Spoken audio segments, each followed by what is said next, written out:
encapsulates the heart of Jesus's teaching. So I just wanted to say a few things about it, and then we're going to jump into it together. So let's see if we can get the PowerPoint again. If I can click on here, and hopefully it's going to work. Yes, all right, it's working, good. So the first thing to say about Jesus's sermons in general, but specifically about the Sermon on the Mount, is that in the West, in Christianity, sometimes we focus a lot on right thinking. The fancy term for theologians would be orthodoxy, but it just means that people think that you're thinking the right way. But what Jesus is concerned about, perhaps even more so than right thinking, is right doing or right living, which we call orthopraxy. And so most of you guys on this screen, I know you live in central Pennsylvania. There are a few who've zoomed in from other places, but you're very familiar with the Anabaptist tradition here. And thankfully, the Anabaptists have given us the beautiful blessing of teaching us a lot about right living. Most of you know that I taught at Messiah for many years, and one of the stories that they would share a lot about just how you can understand Anabaptism is they tell the story about the Amish man who was asked, are you a Christian? And he would say, ask my neighbor. And what he meant by that was, you can tell if someone's a Christian by the way they treat others, by the way that they love their neighbor, as well as love God, but it definitely is shown in their actions. And so the Sermon on the Mount, if it's concerned with anything, it is concerned with right living. Right thinking is important, but J.D. Kingsbury, he's a New Testament scholar, he put it this way: the main purpose of Jesus's great speeches was to bring the life of the disciple into conformity with the shape of Jesus's life. So if anything, I hope that these 5 weeks will give us all a chance to reflect on our own lives and how they do or don't conform to the shape of Jesus's life, because I think that's kind of the whole purpose of Lent, isn't it? That we step back, we take time to reflect, we take time to be, penitence, repenting of whatever the ways that we have fallen short.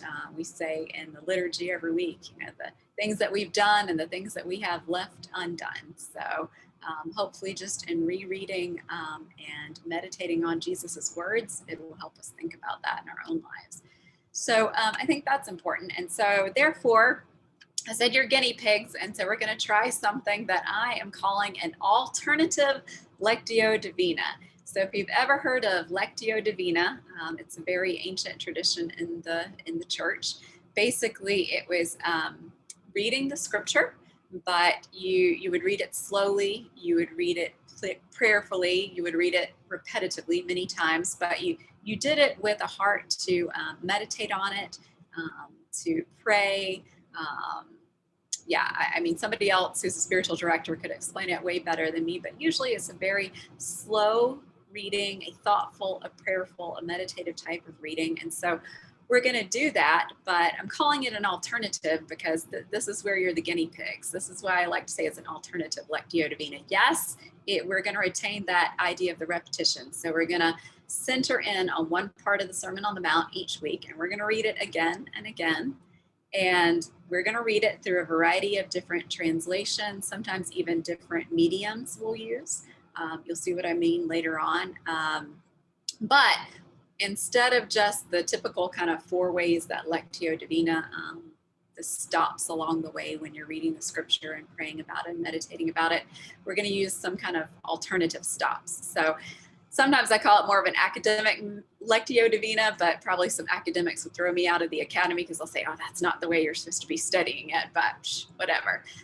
So kind of academic, kind of not. So we are going to first listen to it backwards. And a friend of mine told me, when you said that, I thought you were talking about we're going to read it backwards. It's not like when I was in high school and they used to tell us that if you play music backwards, it's got some crazy, satanic message to it. We're not listening to it backwards in that way. What I mean is we're going to listen backwards to what came before. So we are going to read it, listening back to the Old Testament, listening back to the, sometimes we'll read some extra canonical things, but basically we're listening back to the context that Jesus and his people came from, and so what he inherited. And so we're going to read it side by side. with some different passages that I think are in the background and that you need to hear when you're studying the Sermon on the Mount.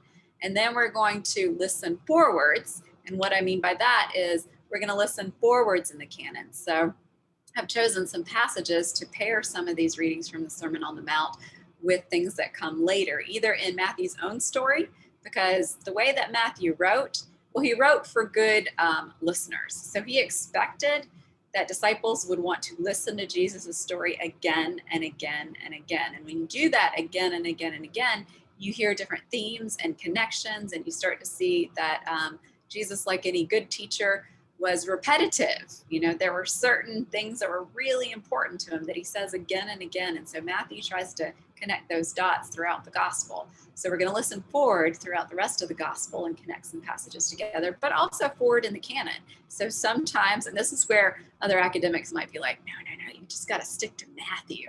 We're going to read Matthew alongside of Luke, and we're going to read Matthew alongside of James and alongside of some other passages in the New Testament. So that's what I mean by listening forwards. And then throughout everything, we hopefully are going to listen closely, but also kind of listen, I would say, there it goes, listening now. So listening to what this text has to tell us here and now in our own lives. So that's kind of what I mean by this alternative Lectio Divina. So we're going to get started on it. And just in case you're wondering where we're going, this is actually J.D. Kingsbury's outline of the Sermon on the Mount. And everybody's got a different outline for the Sermon on the Mount, but I really like his because he focuses on kind of the main theme, which is practicing the greater righteousness. And so he's divided it into 5 parts, kind of an introduction on those who practice the greater righteousness, then on practicing the greater righteousness towards the neighbor, practicing the greater righteousness before God, on practicing the greater righteousness in other areas of life, and then injunctions on practicing the greater righteousness. So if you didn't get it, that's what he thinks the theme of the Sermon on the Mount is. And righteousness, you could say it's kind of a fancy term for right living, right? How are we living rightly in terms of how we live towards our neighbors and how we live towards God, which was kind of the Jesus creed. You know, Jesus said those are the 2 biggest commandments: to love your neighbor as yourself and to love God with your whole heart. And if anything embodies that, it's the Sermon on the Mount. So we're going to use that. And so we're going to pick out passages from each of those 5 sections each week. So not surprisingly, if you remember the Sermon on the Mount at all, then you know the very first section has the Beatitudes. So tonight, that's what we're going to focus on, is the Beatitudes. And I'm just going to introduce them with the introduction that comes in the first 2 verses. And then we'll jump into verses 3 to 12. So the first 2 verses, if you want to sit back, again, you can listen. The first 2, it starts like this. When Jesus saw the crowds, he went up the mountain, and after he sat down, his disciples came to him. Then he began to speak and taught them, saying, okay, now just a couple of things, and soon I'm going to get you guys to participate, but I want you to notice 2 things here. First one, it's about Jesus's audience. So did you notice he sees the crowd? And that's when he goes up the mountain and his disciples come to him. So it's almost like you've got 2 audiences here. You've got his core group of disciples that are kind of the inner circle that are there, but you've also got this outer circle of the crowds. And so he's got a dual audience thing going on. And it's interesting because I like to think we're kind of like the crowd. We may not be the primary audience, the people who first heard Jesus's words, to whom he spoke first, but kind of that secondary audience. So both audiences are important. Both audiences are getting something out of Jesus's words, but he definitely had, kind of 2 different audiences. So think about those. And I also want you to look at the setting here. You notice that he went up on a mountain, right? Mountains, very important throughout the Gospel of Matthew, but they're important throughout the Old Testament. And I always like this picture because if Matthew is doing anything in his Gospel, he is picturing Jesus as the new Moses. That's a theme that comes again and again. So many of the ways that he describes Jesus harken back to what we know about Moses from the Old Testament. And I like this drawing because it just shows you a lot of the different parallels that you see throughout Matthew. So Moses, the Prince of Egypt, Jesus, the Prince of Peace. But you can see that both of them have the two mountains. So you have Mount Sinai, where Moses went up on a mountain and then he gives these commandments, right, to the crowd below. He gives the words of God, the teaching of God to them. And in a similar way, Jesus goes up on the mountain, this mount that we call the Mount of Beatitudes, and he gives these new commandments. You're going to see next week especially how much they do parallel those earlier commandments that Moses gave. I mean, there's so many similarities between Jesus and Moses. And so definitely the way that Matthew is writing is trying to frame him as this new Moses, the new teacher, the new lawgiver. And so just like Moses went up on a mountain, it's significant that Jesus goes up on a mountain to teach too. And so in some ways, that's the first place where we see we're listening backwards, you know? So keep that in mind. Like we're already listening backwards to Mount Sinai, but we're also looking forwards because this is another reason why the mountain is significant. This is a 14th century tapestry where the New Jerusalem is descending. So that vision that John sees in Revelation, you have the new Zion. And so in many ways, the mountain is also hearkening to another mountain, Mount Zion, that we see in this eschatological vision. So many scholars think that, you know, Matthew is doing this duality. Both he's hearkening back to what went before and tying Israel's history up in summation with Jesus, but also hearkening forwards to the kingdom of God when it comes fully. You know, it's in breaking now, but it will be full blown then. And so Mount Zion is often a symbol of that. So anyway, point being, mountains are very important in Matthew. This is just one of the times that a mountain shows up. And I think there's some connections back and forward. So now you guys are going to get to start doing this back and forward thing in this alternative Lectio Divina that I'm trying out here. And so we're going to start. If you want to close your eyes, you can. If you want to read along, if you are a visual learner like me, maybe you like to read for yourselves. But I'm going to read out loud slowly the NRSV version. We'll start with that one of the Beatitudes. So what I want you to do is to listen and to think about whichever phrase or words stand out to you. And we're going to talk about that. So I'm going to ask you in a minute, like what stood out to you. So listen for that, okay? So let's get started. Blessed are the poor in spirit, for theirs is the kingdom of heaven. Blessed are those who mourn, for they will be comforted. Blessed are the meek, for they will inherit the earth. Blessed are those who hunger and thirst for righteousness, for they will be filled. Blessed are the merciful, for they will receive mercy. Blessed are the pure in heart, for they will see God. Blessed are the peacemakers, for they will be called children of God. Blessed are those who are persecuted for righteousness' sake, for theirs is the kingdom of heaven. Blessed are you when people revile you and persecute you and utter all kinds of evil against you falsely on my account. Rejoice and be glad, for your reward is great in heaven.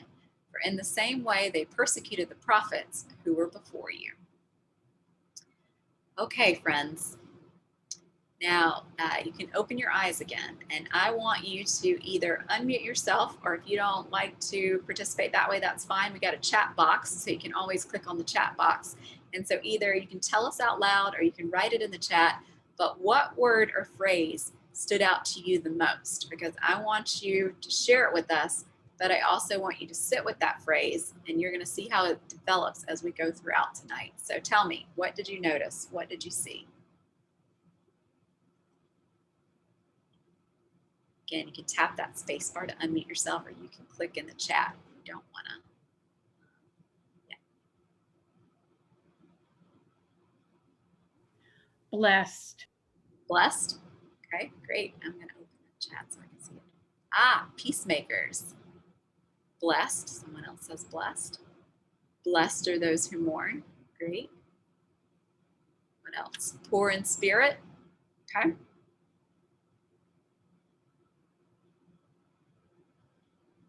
Merciful. Okay, great. What other words or phrases stood out to you? Anyone else like to share?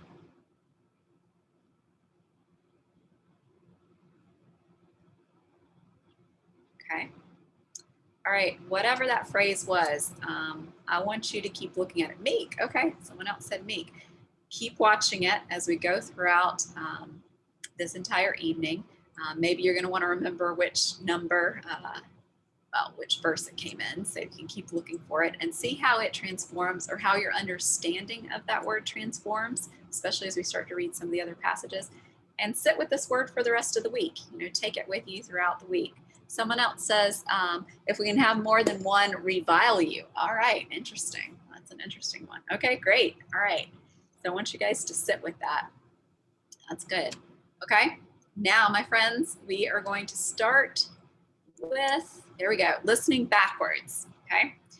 And now the first thing I'm going to say about listening backwards is that these blessings that you heard, the fancy Greek term for it is Makarisms, because Makarios is just the Greek term for blessed, blessing, it's actually quite familiar, because we have these blessing lists show up in both the Old Testament and in Greco-Roman literature. Like in Greco-Roman literature, it was usually the list of who is sharing the wonderful privileged states of the gods. So you are blessed if you basically have an easy life and don't have to worry about money or other things that are going on.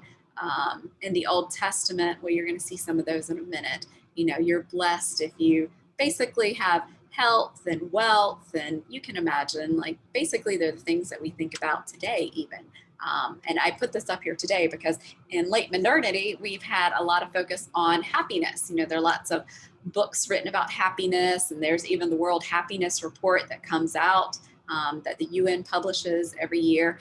And we judge our happiness, the metrics by which we judge it are things that actually the ancients did too. Like if you look at the very bottom of the left hand where it's got the happiness scores of the countries, and you'll notice like the US never does break the top 10, so we never even make it in the top 10. It's usually all of the Scandinavian countries that are up there as the happiest, but it's by the GDP, so the gross domestic product per capita, so wealth, right?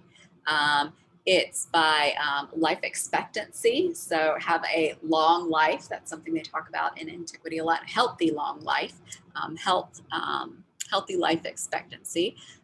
It talks about just the social capital that you have. You can kind of see all of those there. One really interesting thing, though, is they also measure it by generosity, which is something I think Jesus could really get on board with. But most of them are things that we've been measuring as these are markers of happiness for a really long time, right? So there's nothing terribly surprising about this list.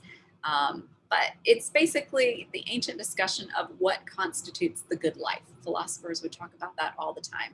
And back in that day, this recipe for happiness was things like lovely bride, excellent children, you're moral, you've got wisdom, you've got knowledge, wealth, honor, fame. Like these are the kinds of things that you hear in a lot of these Makarisms and a lot of these lists.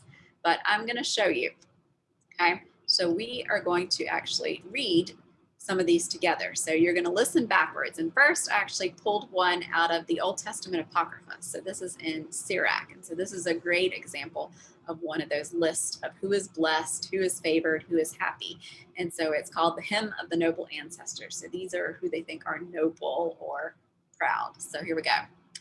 Let us now sing the praises of famous men, our ancestors in their generations. The Lord apportioned to them great glory, his majesty from the beginning. There were those who ruled in their kingdoms and made a name for themselves by their valor.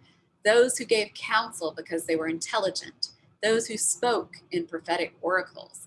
Those who led the people by their counsels and by their knowledge of the people's lore. They were wise in their words of instruction. Those who composed musical tunes or put verses in writing. Rich men endowed with resources, living peacefully in their homes. All these were honored in their generations and were the pride of their times.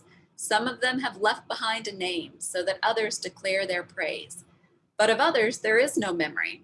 They have perished as though they had never existed. They have become as though they never have been born, they and their children after them. But these also were godly men whose righteous deeds have not been forgotten. Their wealth will remain with their descendants, and their inheritance with their children's children's. Their descendants stand by the covenants, their children also for their sake. Their offspring will continue forever, and their glory will never be blotted out. Their bodies are buried in peace, but their name lives on generation after generation. The assembly declares their wisdom, and the congregation proclaims their praise. Okay, so that's just one example of kind of a Macariism. Here are two others, and then we're going to discuss them. So in Psalm 112, praise the Lord. Happy are those who fear the Lord, who greatly delight in his commandments. Their descendants will be mighty in the land. The generation of the upright will be blessed. Wealth and riches are in their houses, and their righteousness endures forever. Or Psalm 128, happy is everyone who fears the Lord, who walks in his ways. You shall eat the fruit of the labor of your hands. You shall be happy, and it shall go well with you. Your wife will be like a fruitful vine within your house. Your children will be like olive shoots around your table. Thus shall the man be blessed who fears the Lord.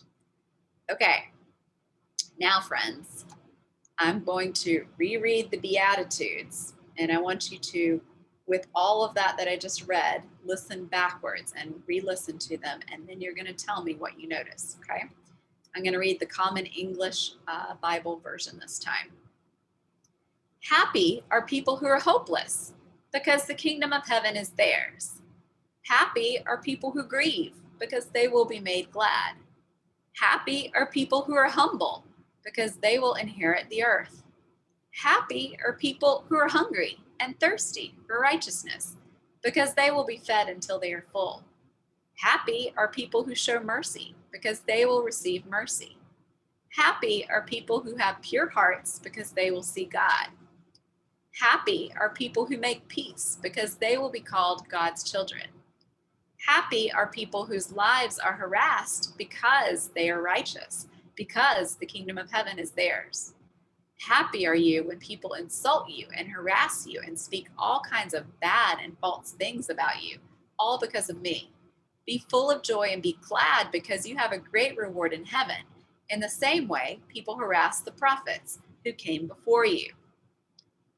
Now, I want you to unmute or write in the chat, and I want you to tell me what you noticed. How does listening backwards to those Old Testament lists, those Macariisms, help us to better listen to the Beatitudes now? What did you notice? Sorry, I didn't mean to knock that out of there. Okay, so talk to me. What did you notice? Oh, I see. David has said the verb are, not will be. Okay, interesting. Do you want to elaborate on that? I just simply caught my attention that it's not they will be happy or they will be blessed because this is coming. They're happy or they are blessed right now.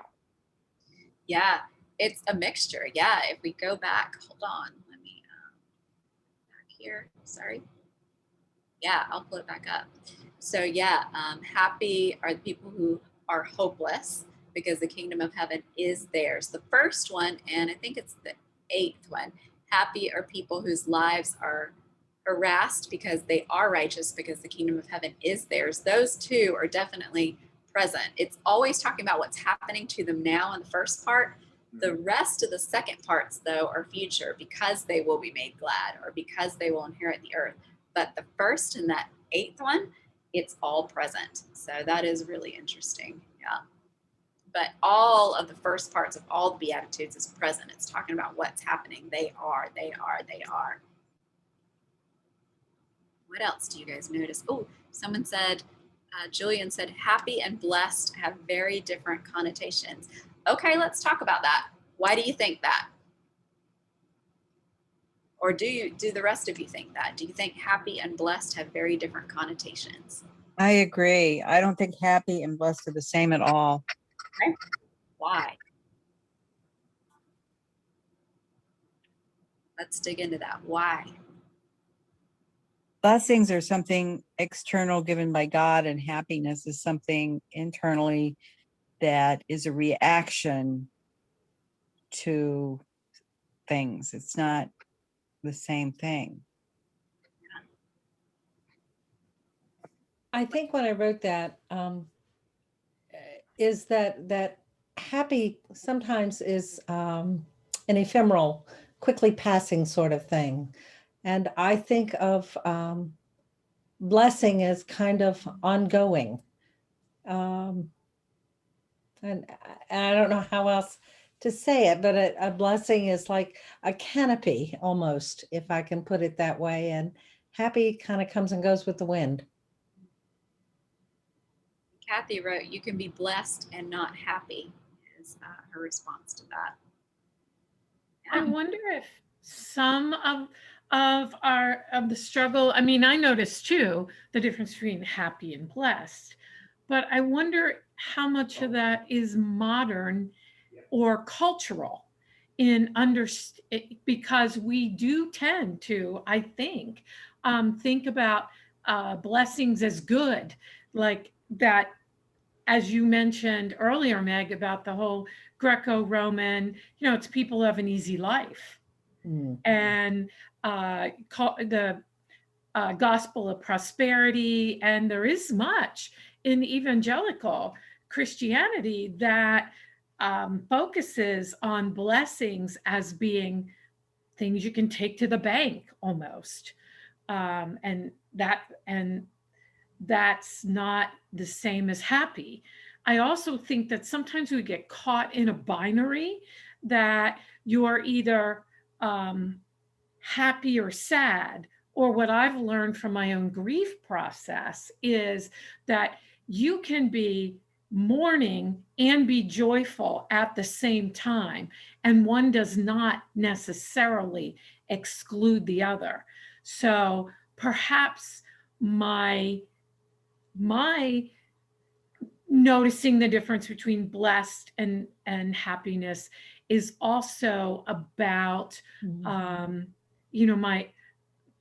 my own thoughts about being binary, that it has to be one or the other, and that's just the way that we've been culturated in that. Happiness is something you create for yourself. And it was mentioned earlier that blessing is external.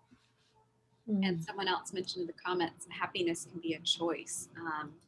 It's interesting that you all had this strong reaction to the translation that says happy rather than blessed, because this is something that translators have really struggled with. There is no great English word that captures this Greek makarios. So it's been translated different ways. Happy, blessed. There are some translations that say congratulations. That's an interesting one.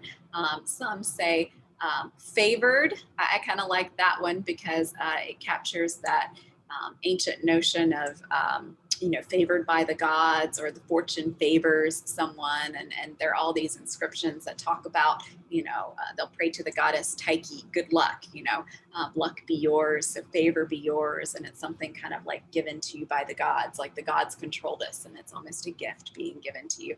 So kind of like that one, but you're right. I think our modern English, we struggle with that difference between happy and blessed, and maybe especially if we grew up in the church, because I think I was kind of taught that happiness maybe was bad almost. Not that it was bad, but it was something that you shouldn't pursue or seek. Being good, that's what was important. Happy, not so important. Rebecca, I saw your hand going up. Yeah, I just was thinking about how in the Psalms and Proverbs, how that word happy is used also. And I don't know whether it's the same word in the original, of course it wouldn't be Greek in the Old Testament. But you've got the same kind of things. Happy is the man who does such and such. And so the Beatitudes sound a lot like those wisdom passages. Absolutely, and that's what I want you to hear, because that's what this list is like. It's like the list of what constitutes a happy or blessed life. And so someone just wrote, happy is incongruent with the rest of the verse. That if you mean incongruent with, what Jesus is describing here, yeah, that's kind of the point. That's why it should be so incredibly shocking when you realize that this is a list of what makes you happy, because this is not at all in line with any other kind of happy list or blessed list or favorite. Meg, I am on the first line where it says, happy are people who are hopeless. Yeah, So that's brings it home in a very different way than poor in spirit. absolutely. Like, that hopeless is just like bang right upside the head, Yeah, I think it makes the stark contrast a bit better. Yeah. Sometimes we hear these verses so often that we're used to, oh, poor in spirit, that sounds nice. You don't get the oomph of back then. Like, it's like saying, happy are you if you're homeless, that kind of thing. We'd be like, that's crazy. I mean, we hear that impact today. Happy are you if you're hopeless. Happy are you if you're, fill in whatever societal kind of, I don't know. Happy are you if you're, down and out. I never really, I never could understand what poor in spirit meant. I didn't know if it meant depressed or, because we already are covering poor later on, or anyway. So do you think hopeless is closer to the original word in? Yeah, we may talk about it a little bit more, but so it definitely has to do with economic poverty. So that word tokos, Oh. It shows up in the Luke and Beatitude as well. And Luke just says, blessed are you who are poor, period. There is no poor in spirit. It's interesting when you compare the two. So it definitely still retains that economic sense, but Matthew's version allows for even more. And so it's kind of this idea of happy or blessed are those poor, like those in poverty, but poor also in spirit, like who know their need of God and who depend on God. So it's almost like this notion of the righteous poor, which maybe doesn't sit with us as well today, but this idea of you're poor, but you know your need of God. Whereas in comparison with the rich, they don't know their need of God. So does that make sense? It has a... Yeah, that really helps to spin that out. That's really very helpful. Yeah. Robert, you had your hand raised. I was just kind of thinking back how, the word blessed, when read in the context of Matthew and Sermon on the Mount, has such a rich meaning to it, in terms of just the word blessed. And then these days, it's so common for people to say, and this always, I don't know whether to laugh or react or how to react, but they'll say, be blessed, be blessed. And after they've said be blessed, I'm like, well, what exactly do you mean be blessed, But when you read it in this context, that word blessing, blessed are those, and move and continue on with the rest of the verse, has such a much more deeper meaning that, just flipping be blessed at the end of an email or, all right, goodbye, see you later at the end of a phone call and say be blessed. It cheapens to, I think that's what I'm trying to say. It cheapens the word. And the word happy, and when I read this, and this is the first time I'm kind of seeing this, which is interesting, the word happy being used here.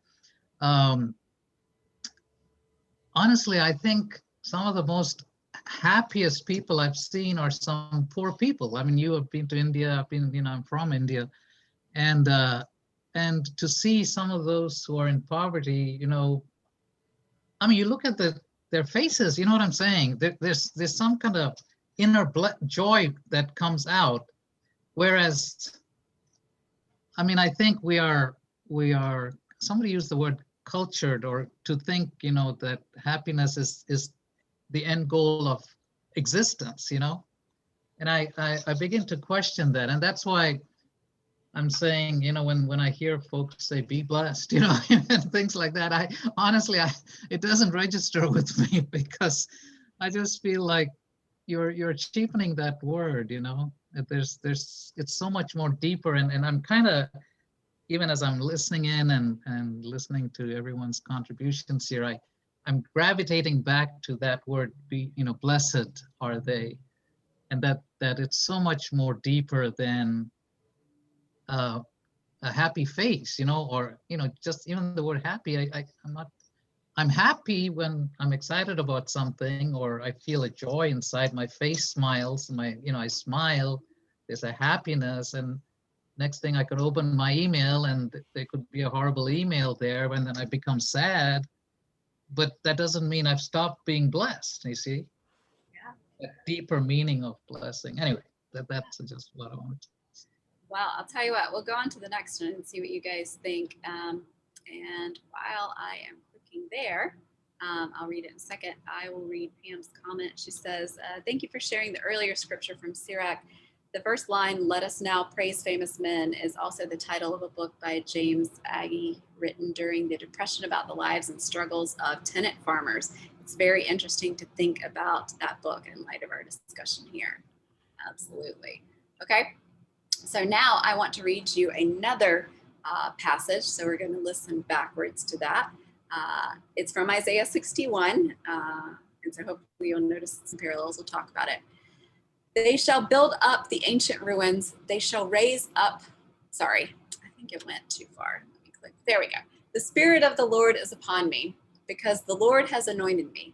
He has sent me to bring good news to the oppressed, to bind up the brokenhearted, to proclaim liberty to the captives and release to the prisoners, to proclaim the year of the Lord's favor and the day of vengeance of our God, to comfort all who mourn, to provide for those who mourn in Zion, to give them a garland instead of ashes, the oil of gladness instead of mourning, the mantle of praise instead of a faint spirit.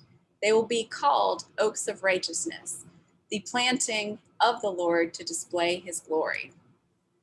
They shall build up in the ancient ruins. They shall raise up the former devastations. They shall repair the ruined cities, the devastations of many generations. Strangers shall stand and feed your flocks. Foreigners shall till your land and dress your vines. But you shall be called priests of the Lord. You shall be named ministers of our God. You shall enjoy the wealth of the nations and be in their riches. You shall glory, and in their riches you shall glory.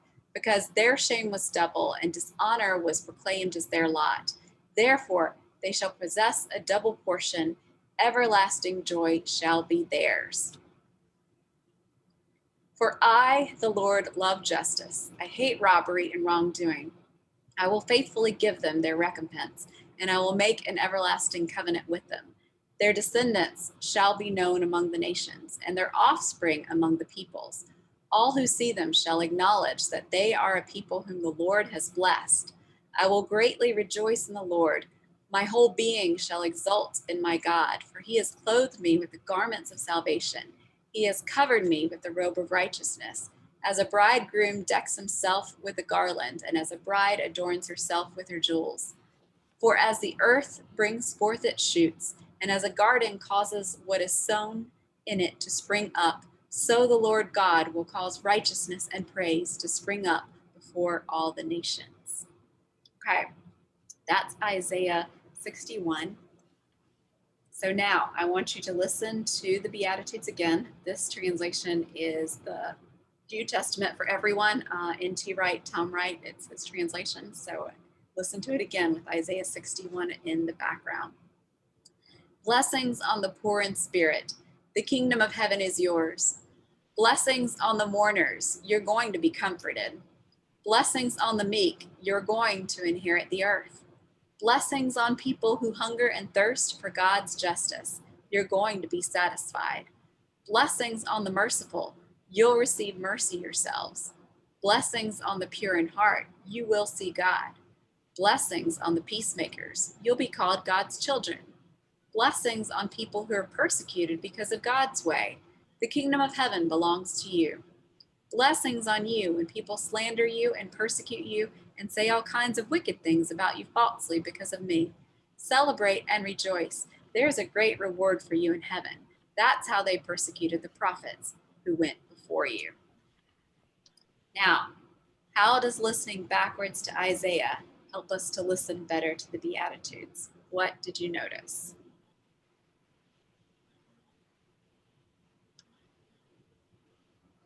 Anything?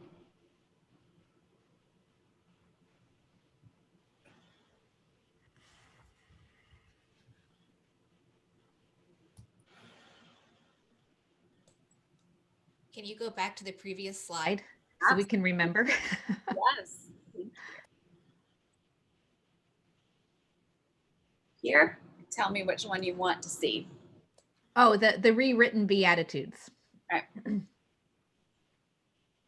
you go. Yes.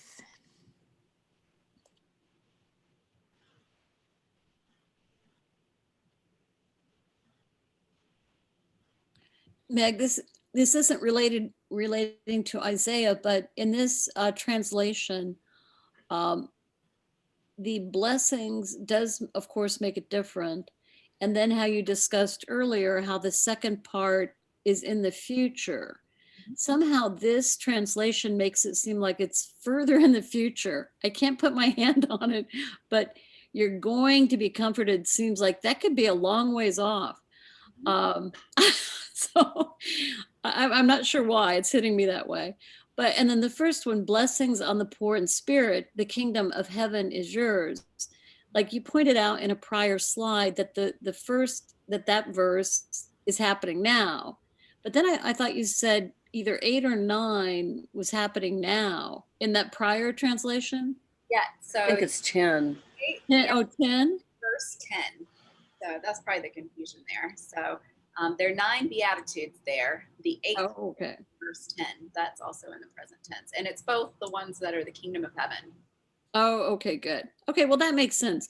But for some reason, just, it does make a big difference when you change the words, because words have such a cloud of meaning around them. And that's why I think we were all discussing how happy in English now just doesn't capture blessed. And blessings too seems a little weaker, but I don't know why it seems so much further into the future. Like I'm gonna have to be dead and gone to get any of the rest. Well, it's a to be verb that's in its most elaborate form. Oh, thank you. Instead of saying you will be, you're going to be. It's more syllables. It's less direct. It's like this seems to be trying to go for a more common sense conversational translation, but it actually is more clunky in certain ways. I'm kind of glad that this Yeah. one, you think it seems like it's further in the future, because that fits well with Isaiah 61, because Isaiah is a prophet. He's talking to people who are in exile, right? So they have not come back into their kingdom. They are waiting to come back from exile, and that's what Isaiah is talking about. They don't know when that's going to happen, but these are people who are longing for their land and longing for a return to the land, to the temple, for God's favor to return on Israel. They're longing for justice, to not be dominated by foreign oppressors. They are longing for something in the future. And so I guess kind of what I wanted you to see is some of these blessing lists, like this Isaiah, which is kind of a blessing list. It's got this eschatological, future sort of framework, that these blessings are in the future, that they are in this other time. And Jesus definitely retains that, this eschatological, like there's a kingdom, there is something else that you're waiting. What I noticed though is that, like, if you think about how much simpler it would be to say, you will be comforted, you will inherit the earth. Those are much more direct. There's a kind of a command in the you will do this. It's a future tense, but it's a command also. Whereas you're going to be sounds like an ongoing state of affairs that is in some distant. I do think it conveys something less specific. It's more words and it conveys something less specific. Yeah, it sounds like this. My mom used to say, promises are like pie crust made to be broken. So it's not that bad, but anyway. Now, some of the ones he does use will, but he puts it in a contraction. So then the power of it is sort of diluted. But do you see kind of the future nature, except for Beatitudes 1 and 8, where you have this present inbreaking of God's future kingdom. So you've got, this kingdom of heaven expression. It's kind of pulling together this entire hope of Israel's story for that messianic age, you know, when you'll have the king, the Messiah, the land, the holy and loving people, Israel, and just that redemptive power of when there will be a land that's ruled by love and peace and holiness, and this whole longing that Israel has for all of that you see in Isaiah 61. I mean, some of that's here too. But anyway, I want you guys to see that. For the sake of time, we're going to jump ahead real quick. I want to show you a couple other things. What I didn't put up here, but what we could have listened backwards to too, is Deuteronomy. So this is Moses, again, on another mountain when he makes, you know, the Israelites stand on two different sides, and some of them are going to say what the blessings are if they follow the covenant. Some of them are going to say what the woes are if they don't. And I like to say it's kind of like you got a good list and a bad list. And a lot of these lists often have these two parallels, you know, the naughty and nice list. But it's interesting because the Beatitudes in Matthew just have a good list. They just have a nice list. And so here is our segue to listening forwards, because we're going to do just a little bit of that in our time that we have left. And we're going to listen forwards to Luke's version of the Beatitude. And let's see what you notice that's different when we read Luke and Matthew together. So here are the Lucan Beatitudes. Then he looked up at his disciples and said, "Blessed are you who are poor, for yours is the kingdom of heaven. Blessed are you who are hungry now, for you will be filled. Blessed are you who weep now, for you will laugh. Blessed are you when people hate you and when they exclude you, revile you, and defame you on account of the Son of Man. Rejoice in that day and leap for joy, for surely your reward is great in heaven, for that is what their ancestors did to the prophets. But woe to you who are rich, for you have received your consolation. Woe to you who are full now, for you will be hungry. Woe to you who are laughing now, for you will mourn and weep. Woe to you when all speak well of you, for that is what their ancestors did to the false prophets." Now watch. We're going to listen to Matthew again. This is the version. "Blessed are the poor in spirit, for theirs is the kingdom of heaven. Blessed are those who mourn, for they will be comforted. Blessed are the meek, for they will inherit the earth. Blessed are those who hunger and thirst for righteousness, for they will be filled. Blessed are the merciful, for they will be shown mercy. Blessed are the pure in heart, for they will see God. Blessed are the peacemakers, for they will be called children of God. Blessed are those who are persecuted because of righteousness, for theirs is the kingdom of heaven. Blessed are you when people insult you, persecute you, and falsely say all kinds of evil against you because of me. Rejoice and be glad, because great is your reward in heaven. For in the same way, they persecuted the prophets who were before you." Now, how does listening forwards to Luke affect the way you read the Beatitudes in Matthew, and what did you notice? And I'm going to give you a chart just to help you out here, so I don't have to go back and you don't have to see everything, but this is the comparison. So what do you notice? Luke is very much, it's about being poor, about being hungry. Like it's real things that are happening to the body. I mean, real things that people are experiencing. Whereas in Matthew, when you talk about poor in spirit or hunger and thirst for righteousness, that's much more abstract. And that's something that, like, they're almost like two different groups of people in some ways. The other thing that I noticed is the use of the word righteousness, which was also in Isaiah, and it's in the Beatitudes. And in some ways, the righteousness I see it sometimes just talking about people who are trying to be good people, that not necessarily believers in Jesus. And then other times it's clearly linked to people who are persecuted, insulted for their righteousness related to their belief in God. And so that's just an observation that I made. Good. That's what I want you guys to do. Make these observations. Like how does it read differently? What do you notice that maybe you didn't see before? Yeah, David. Luke seems to have not mentioned any of the more positive things that people would be involved in: being merciful, having pure hearts, being peacemakers, being meek. That's just not in his bailiwick. Yeah, and some people notice in Matthew's version, it's like the first half is referring to people who find themselves in certain circumstances, like those who, are poor, the downtrodden, those who are mourning. Those meek means kind of humble, the humble of the earth. And then the latter half are the people who do good things almost to those who are downtrodden. That's what some people have pointed out, but you're kind of missing that second half, aren't you? The people who treat those who are downtrodden well.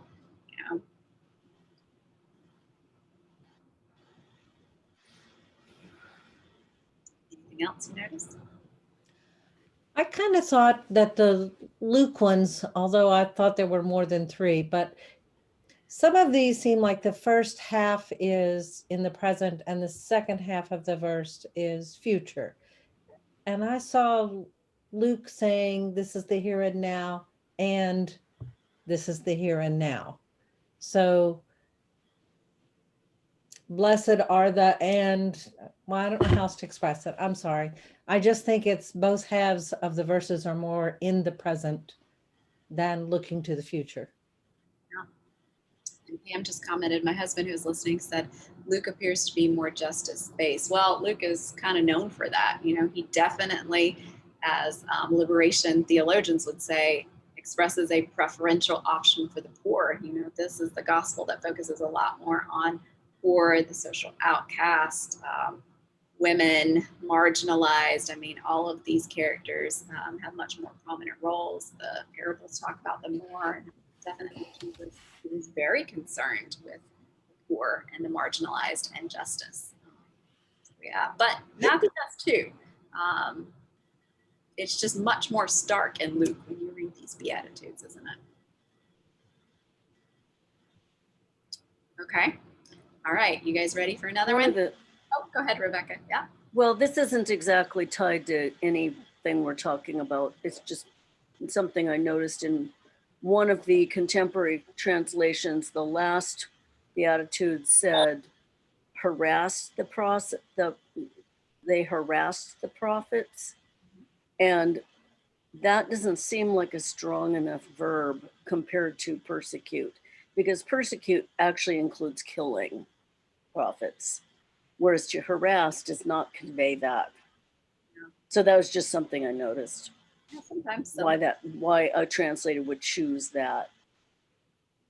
Yeah, there are definitely different types of persecution. When I teach Revelation, I like to talk about that. Like, what do we mean when the early church was persecuted? Because it can be anything from what we would call bullying to economic persecution. You can't get jobs, loss of income, to being in prison, to being killed. There are definitely different levels. But yeah, that did happen to the prophets for sure. So I can see what you mean about harass, not really fully encompassing that. Okay, for the sake of time, we're going to do one more. And Kathy, what I'm going to do is I'm going to show you guys what I've done for the rest of this. And basically what I've done is I've paired each Beatitude with another passage that comes later. So you're going to listen forward to something else that comes in Matthew or another part of the New Testament with this Beatitude. And we're going to do the first one together. And then, Kathy, I will email you the others so that you guys, and hopefully, I don't know if you have everybody's email who's here. So maybe if she doesn't have your email, you might want to throw it into the chat here, but we can email those to you and maybe you can use the next week to reflect on those. Like take a day and read one Beatitude a day and then reflect on it with this passage. And that could be maybe a spiritual practice that you do for the rest of the week, since we don't really have time to do them. But we're going to do the first one together. And then there are 8 more. So you've got time to basically do one a day almost until next Wednesday. So we'll do the first one together. You ready? We're going to reflect on blessings on the poor in spirit. The kingdom of heaven is yours. What does that mean when we jump forward in Matthew and we pair it with this passage? We listen forward. Matthew 19:16. Suddenly a man came up to Jesus. Teacher, he asked, what good thing must I do if I am to possess the life of the age to come? Why come to me with questions about what's good? Retorted Jesus. There is one who is good. If you want to enter into life, keep the commandments. Which ones? He asked. These ones, Jesus answered. Don't murder, don't commit adultery, don't steal, don't tell lies under oath, respect your father and mother, and love your neighbor as yourself. Well, I've kept the lot, said the young man. What am I still short of? If you want the complete set, Jesus replied, go and sell everything you own and give it to the poor. That way you'll have treasure in heaven. Then come and follow me. When the young man heard him say that, he went away very sad. He had many possessions. Jesus said to his disciples, I'm telling you the truth. It's very hard for a rich person to get into the kingdom of heaven. Let me say it again. It's easier for a camel to go through the eye of a needle than for a rich person to enter God's kingdom. So what does blessings on the poor in spirit, the kingdom of heaven is yours, sound like when you read it with this passage in mind?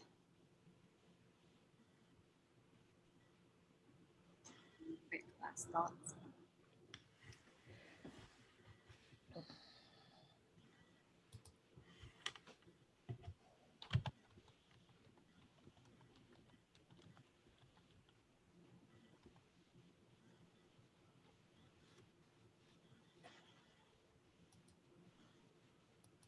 No?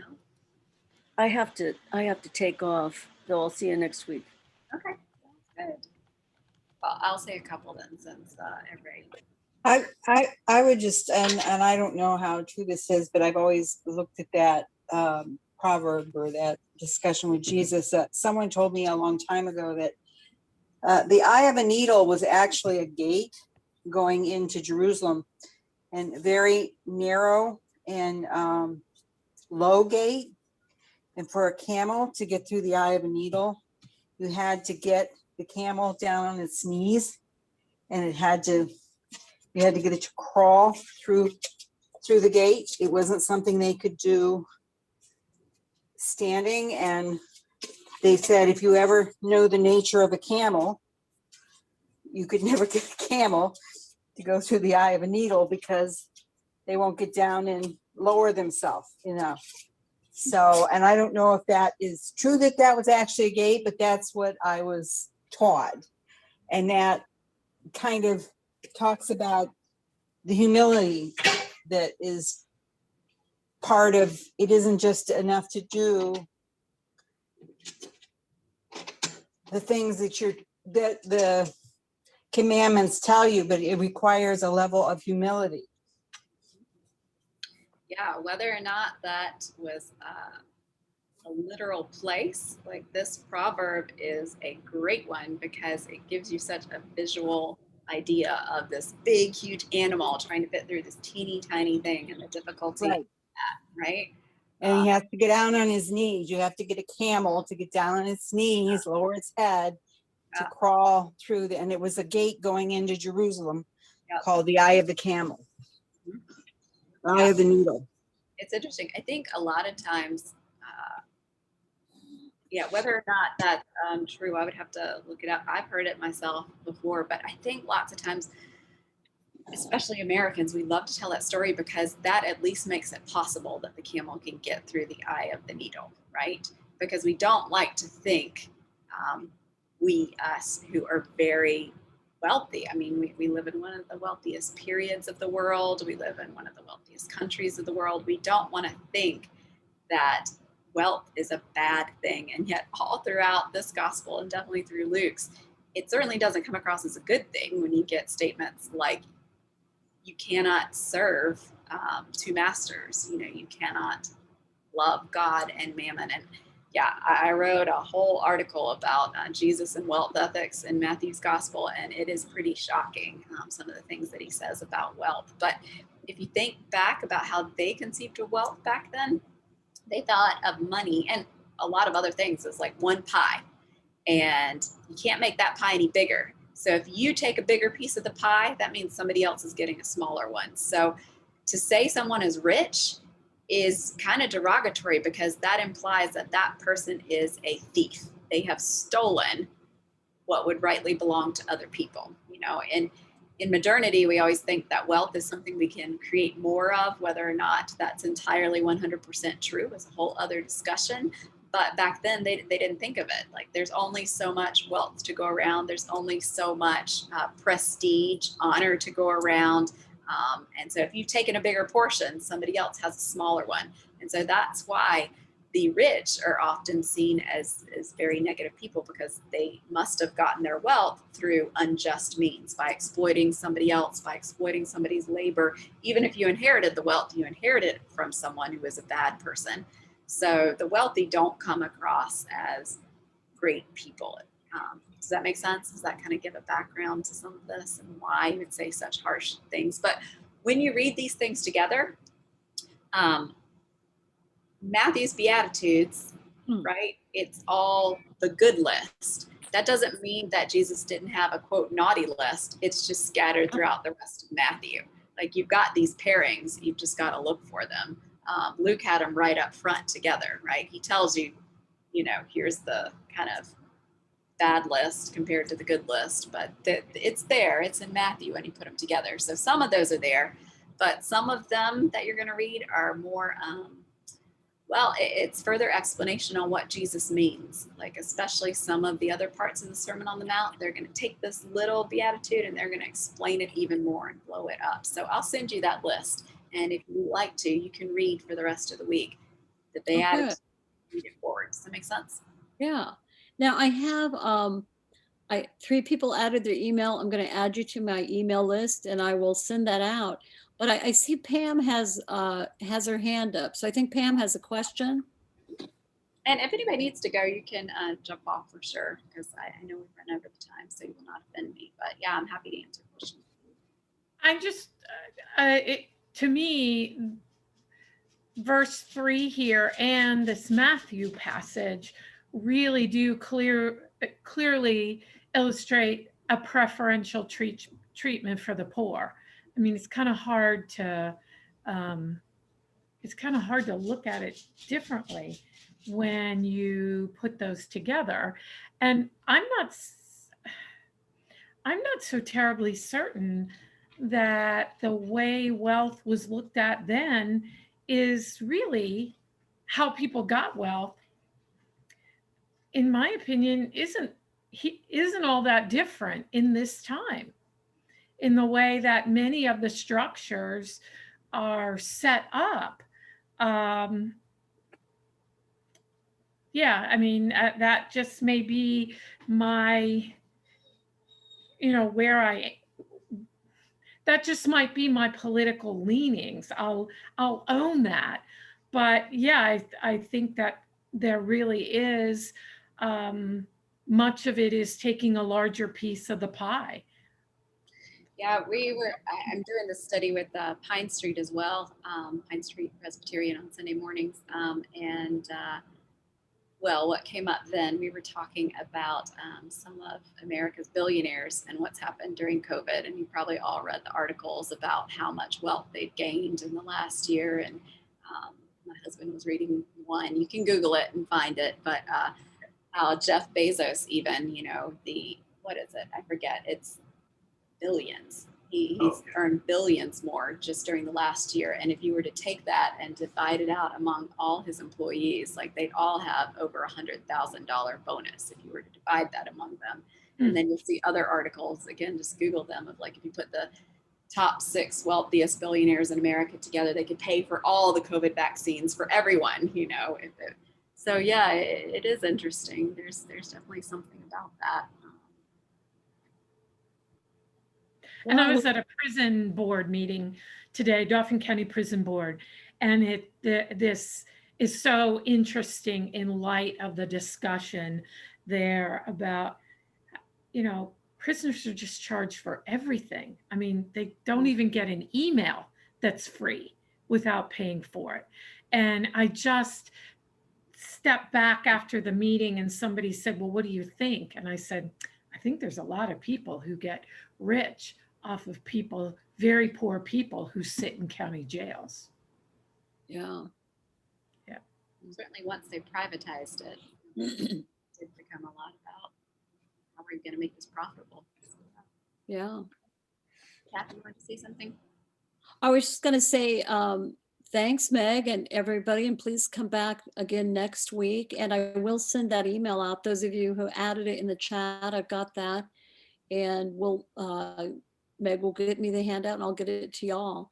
And so I think Father David was going to pray us out. Okay, then, let's be in prayer.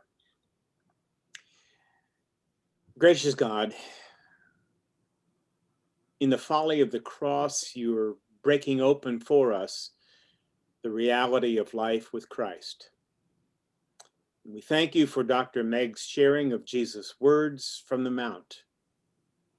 Give us a love and a longing for what you promise there, and for what you call us to be and to do, so that within the changes of this world, our own hearts may be even more awakened to your world of joy and hope, happiness, blessedness, and promise.